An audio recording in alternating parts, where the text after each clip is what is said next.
All right, let's first talk about installing the main boom valve, the little red one, which will be gold soon. There's one there. Comes with two hoses.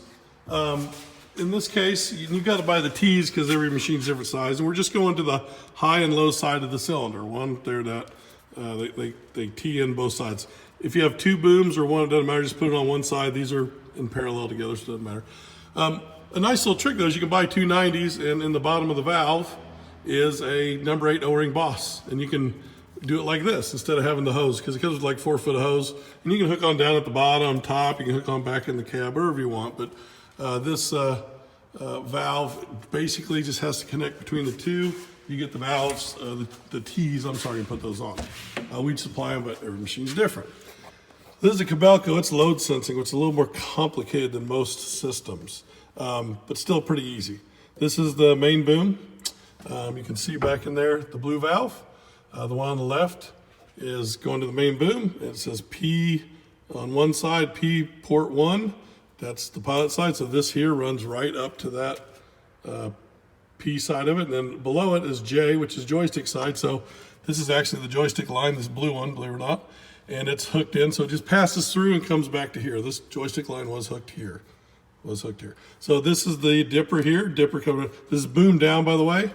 And then this is dipper crowding towards your crowd, okay? Same thing, took off the red hose of that one, ran it through the valve to the J side, came out the P side, and came right to here. Very simple.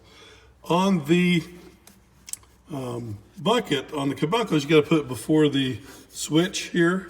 You gotta be on the joystick side, close to the joysticks, because it is load sensing, it won't sense it working.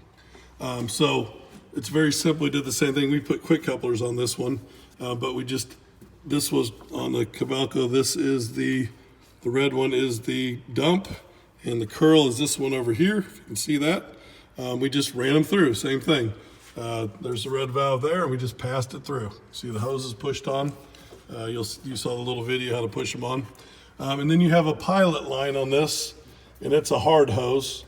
It is pressure, and it gets higher than the hoses are, well, higher than the hoses are rated sometimes. So we give you a line for that. You saw that earlier.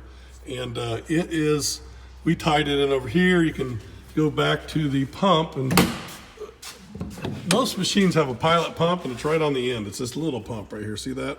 Got a filter.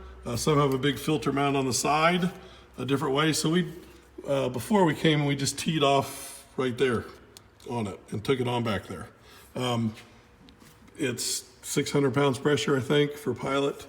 Some machines like Komatsu, it comes out of the top of the pumps, and on Bobcat, they use a reducing flow pressure valve, whatever it is, and they compensate for whatever it is. So you got to find which that is. An easy way to do it, you'll see on a lot of systems, is they'll have test ports. This one has one, but it's where you can't hardly see it. And you can just get a coupling and put it on the test port. You just clip it right on, and that's pressure from the pump for pump pressure, and you hook it right to the valve. That's basically it in a nutshell.